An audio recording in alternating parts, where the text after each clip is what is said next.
కేసీఆర్ ఉచ్చులో రేవంత్. అదేంటి రేవంత్ రెడ్డి చాలా బాగా పాచికలు వేస్తాడు గదా!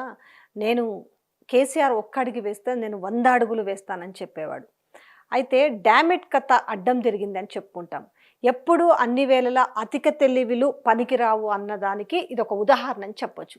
ఎట్లా అంటే మొన్న 2023 ఎలక్షన్స్‌లలో ఒక 6 మంత్స్ నుంచి ఆల్మోస్ట్ 1 ఇయర్ 6 మంత్స్ నుంచి ఒక రెచ్చగొట్టే విధానం తీసుకొచ్చిండు రేవంత్ రెడ్డి. ఎట్లా అంటే నీకు దమ్ముంటే సిట్టింగ్లకు సీట్ ఇచ్చి చూపించు అనేసి.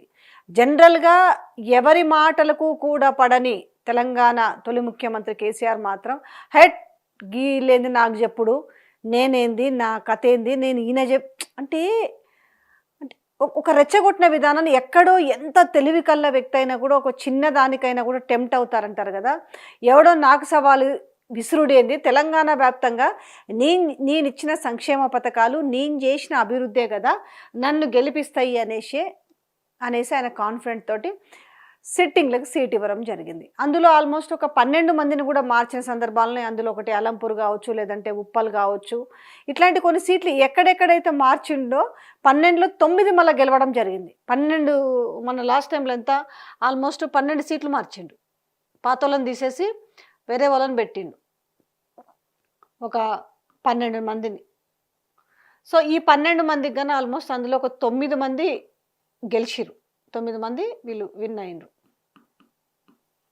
అయితే అట్లనే నిజంగానే అంటే ఆ విషయము పసిగట్టిండప్పుడు రేవంత్ రెడ్డి ఖచ్చితంగా ఒక 20-30 అంటే అందరూ అప్పుడు మాట్లాడిన విధానమే, ఒక 20-30 మందిని కనుక 30-35 మందిని మార్చేస్తే డెఫినెట్గా బీఆర్ఎస్ అధికారంలోకి వస్తుంది అనేసి అది ముందు నుంచి జరుగుతుంది చర్చ. ఇక్కడ కేసీఆర్ పైన వ్యతిరేకత లేనప్పటికీ స్థానికంగా ఉన్న కాన్స్టిట్యున్సీలో ఉన్న ఎమ్మెల్యేల మీద విపరీతమైన వ్యతిరేకత ఉంది. ఆల్మోస్ట్ ఎంత ఒక 30-40 కాన్స్టిట్యున్సీలో వ్యతిరేకత వచ్చిండే.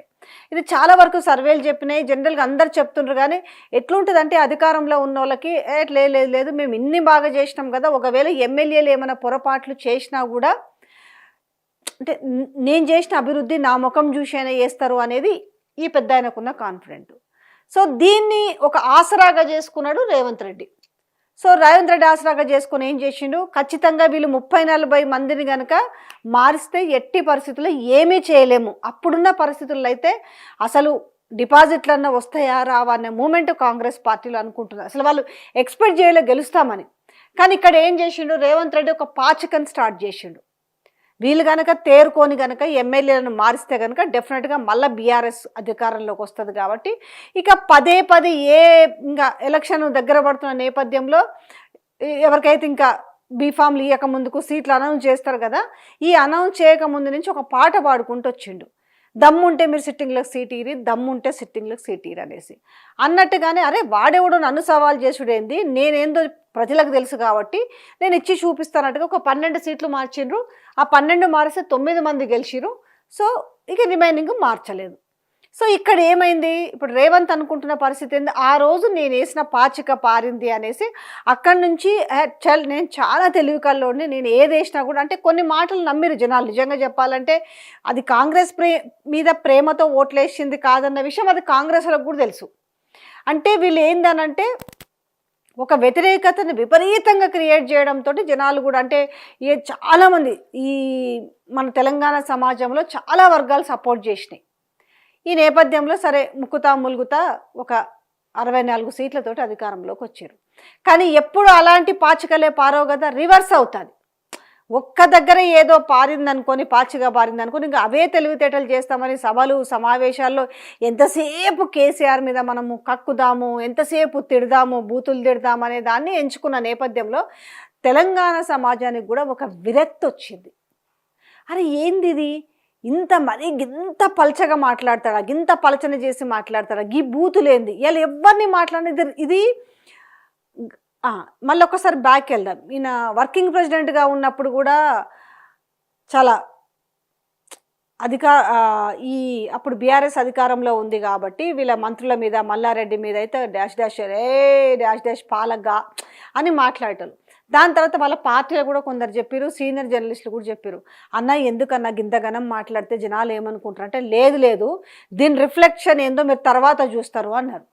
అట్లా ఆయనకు 1 by 1 ఏందనంటే నేను బూతులు మాట్లాడితేనే జనాలు వింటారు అంటే ఆయన చెప్తుండేది సభలో ఎట్లా చూసి ఆయన స్పీచ్ ఇస్తారన్నది కూడా చెప్పిండు.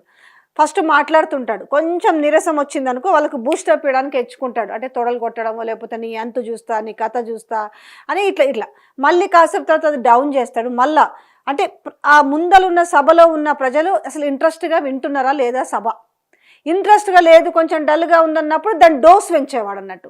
అది దాని తర్వాత ఆయన ఏ రకంగా ఆయన ఒక ఇమేజ్ని పెంచుకున్నాడు అనేది కూడా కళ్ళ ముందు అందరు చూశారు. అంటే 1000 మంది అంటే ఎక్కడ మీటింగ్ పెట్టినా, ఈయన వర్కింగ్ ప్రెసిడెంట్గా ఉన్నప్పటి నుంచి కూడా ఎక్కడ మీటింగ్ పెట్టినా కూడా 1000 కార్లు వాళ్ళకునే ఓ అనగానే ప్రజలు కూడా ఏదో అవుతుంది అనుకుని ఓ అనడము ఇట్లా. దాని తర్వాత సీఎం అని అనిపించుకోవడం, అది సరే ఆయన తెలివి ఉంది, ఆయన ఎలా తన ఇమేజ్ని కొనుక్కోవాలనుకున్నాడా, ఇమేజ్ని ఎలా సాధించుకున్నాడు అనేది అందరు కళ్ళ ముందు చూసిరు.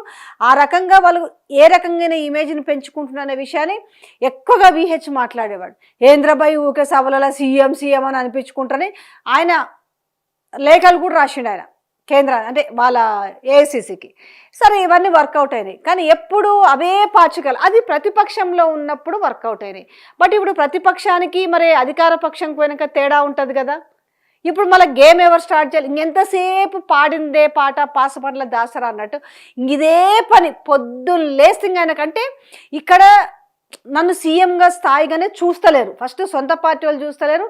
అందులో దట్ అసలు ఇంకా కేసీఆర్ అయితే ఏ రోజు కూడా ఆయన పేరును పలకడానికి కూడా ఇష్టపడలేదు. ఇప్పుడు ఏం చేస్తుండు, భయంతో నా పేరు పలుకుతలేడు అనేది అంటారు. భయం కాదు, అసలు నా స్టేచర్కు సరిపోయేంత వ్యక్తివి కాదనో మరి అక్కడ ఆ పేరు పలకని వెనుక కూడా ఏముందనేసి వీళ్ళు మల్లగుల్లాలు పడుతున్నారు.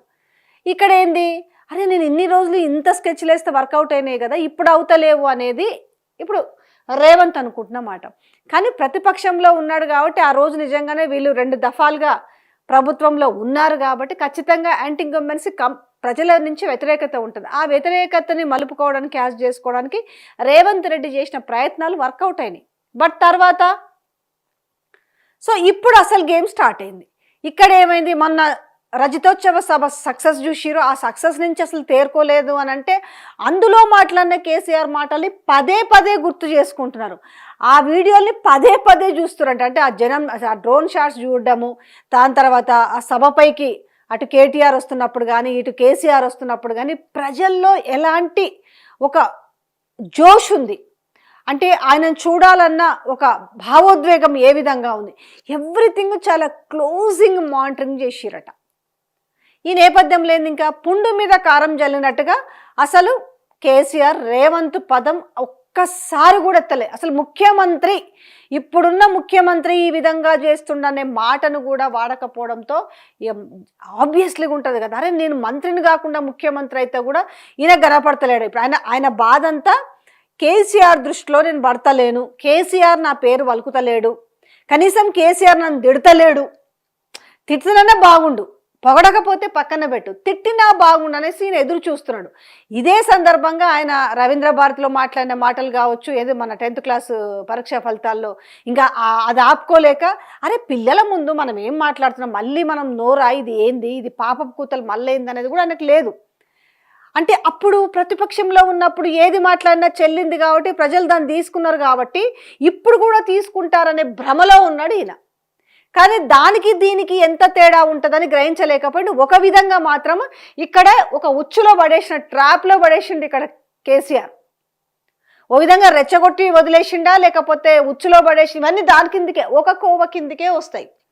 మొన్న అసలు మాట ఎత్తుంటే ఈ రాష్ట్ర ముఖ్యమంత్రి అని కానీ రాష్ట్ర ముఖ్యమంత్రి రేవంత్ రెడ్డి అని కానీ మాట గినక ఎత్తుంటే మాత్రం మళ్ళీ వేరే విధంగా ఉండేది, దాని ఫ్లేరప్ వేరే విధంగా ఉండేది. కానీ ఇక్కడ తెలివిగా కేసీఆర్ కూడా ఏం చేసిందంటే అది అస్సలు మరి ఆయన నా స్థాయి కాదనుకున్నాడో, నేను అసలు పలకొద్దనుకున్నాడో, ఈయన ప్రతిపక్షంలో ఉన్నప్పుడు పేరు పలకలే, అధికారంకి వచ్చి ముఖ్యమంత్రి స్థానంలో ఉన్నాక కూడా పలకకపోయేసరికి ఏమైందంటే అసలు అన్ని ఇష్టపెట్టారు. ఇప్పుడు అన్ని ఇష్టపెట్టేది మళ్ళీ కేసీఆర్ టార్గెట్గానే మాట్లాడుతున్నారు.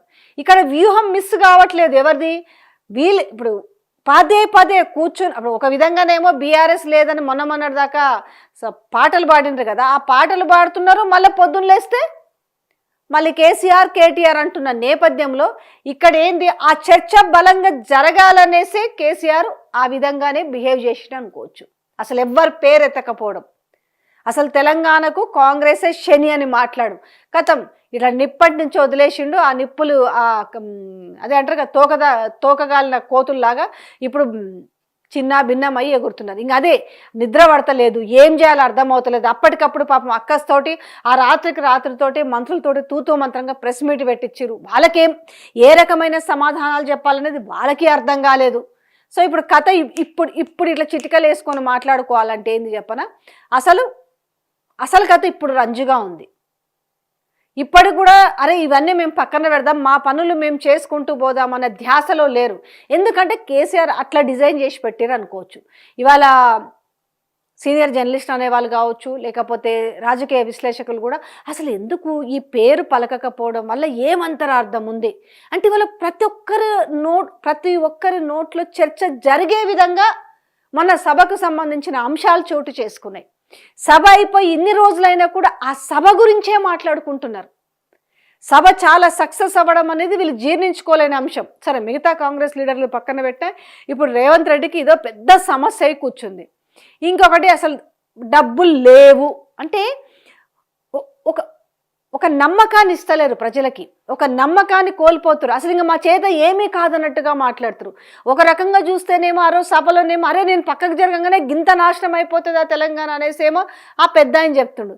ఈయననేమో కష్టంగా ఉంది, ఇక విద్యుత్ డిస్కమ్ల పరిస్థితి కూడా కుప్ప కూలిపోయే ప్రమాదం ఉందంటే ఇప్పుడున్న కరెంటు కూడా రేపు మేము ఇస్తామో లేదో అన్న చందంగా మాట్లాడుతారు. ఆర్టీసీ విషయంలో మాట్లాడిన విషయం మీరు చాలా తప్పు చేస్తున్నారు, సో ఇబ్బందులు ఉన్నాయి అనేసి ఉద్యోగులకు అందరికీ కూడా చెప్తున్నారు. మా తోట అయితే లేదు ఇంకనేది ఏదైతే ఆయన మాట్లాడిన మాటకు ఈరోజు వీళ్ళు చెప్తున్న మాటకు రెండు సింక్ అవుతున్నాయి. అంటే మీకు చేతనైతే లేదు పరిపాలించడము అనే దాన్ని ఈరోజు తీసుకొచ్చి మాట్లాడుతున్నారు. ఎక్కడంటే సినిమాలో చూస్తుంటాం మనం, అదేదో సినిమా ఉంటుంది ఒకటి అల్లు అర్జున్ది జులై సినిమాను ఎక్కడో ఉంటుంది, రాజేంద్ర ప్రసాద్ తర్వాత వీళ్ళు వాడిని విలన్ని పట్టుకోనిక ఆ చాపర్లో వెళ్తుంటారు. వెళ్తుంటే కింద విలన్ది కారు పోతుంటుంది, దాంట్లో మొత్తం కూడా డబ్బుల నోట్ల కట్టలు ఉంటాయి దాంట్లో మొత్తం కంటైనర్ల.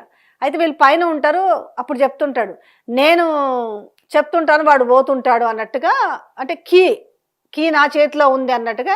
ఇప్పుడు ఇది ఎటు పోవాలనేది కీ అంటే వీళ్ళు మాట్లాడంటే వీళ్ళు అన్నీ ఇప్పటికైనా తేరుకుంటలేరు, అన్నీ వదిలేసి వీళ్ళ ట్రాప్లో పడ్డారని అనిపిస్తుంది. ఖచ్చితంగా సభ అయిపోయింది కదా, సభ అయిపోయిన తర్వాత ఒక్కరోజు మాట్లాడుకుంటారు, ఆ ఒక్కరోజు తర్వాత ఎవరి పనులు వాళ్ళు చూసుకోవాలి. రాష్ట్రాన్ని గాడిన పెట్టే ప్రయత్నం చేయాలి, కానీ రాష్ట్రానికి గాడిన పెట్టే ప్రయత్నం పక్కన పెట్టి అసలు పైసలు లేవు అని చేతులు ఎత్తేసారు. సింపుల్.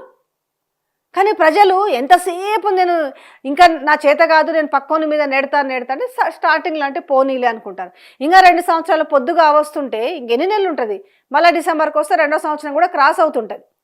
ఆల్మోస్ట్ 1.5 ఇయర్ దాడి 2వ సంవత్సరానికి రీచ్ అవుతున్న నేపథ్యంలో ఇంకా గాడిని పెట్టలేకపోయినాం, ఇంకా పైసలు వచ్చిన పైసలు గివి మిగులుతున్నాయి, ఇవి అందుకే మేము ఇట్లా చేస్తున్నామని చెప్తున్నారు. ఇంతోటి దానిక మిమ్మల్ని గెలిపించుకుంది అనేసి వాళ్ళు తలలు పట్టుకుంటున్న పరిస్థితి ఉంది అలా రాష్ట్ర ప్రజలు. గింతోడు దానిక గీ మాటలు చెప్పుకొని కన్నా అయితే తిడతాం బూతులు, లేకపోతే పైసలు లేవు, ఈ 2 మాటలు అధికారంలోకి వచ్చినప్పటి నుంచి ఈ 2 మాటలు జరుగుతున్నాయి. అంటే ఇక్కడ ఖచ్చితంగా వీళ్ళు ఏ రకంగా కేసీఆర్ ట్రాప్లో పడ్డారనే విషయాన్ని, ఎందుకంటే మొత్తం డిస్కషన్ అంతా ఇటే ఉంది. ఇప్పుడు ఎంతసేపు వీళ్ళ దారిలో ఆలోచించడం, వీళ్ళని ఏ విధంగా తిట్టాలి, వీళ్ళని ఏ విధంగా మనం పలచన చేయాలనే తప్ప అరే మనం ఒకవైపు ఒక వ్యక్తి మాట్లాడుతున్నారు, దీన్ని దాంట్లో మంచిని తీసుకోవట్లే, మనకు పరిపాలన చేత కాదు అంటున్నారు, మనం దీన్ని సవ్యమైన దిశలో పెట్టి మనం దాన్ని ప్రూవ్ చేసుకుందామన్న ఆలోచన డెఫినెట్గా మొత్తం పోయి చేతులు ఎత్తేసారు. మా తోటి కాదురా నాయన అని చేతులు ఎత్తారు.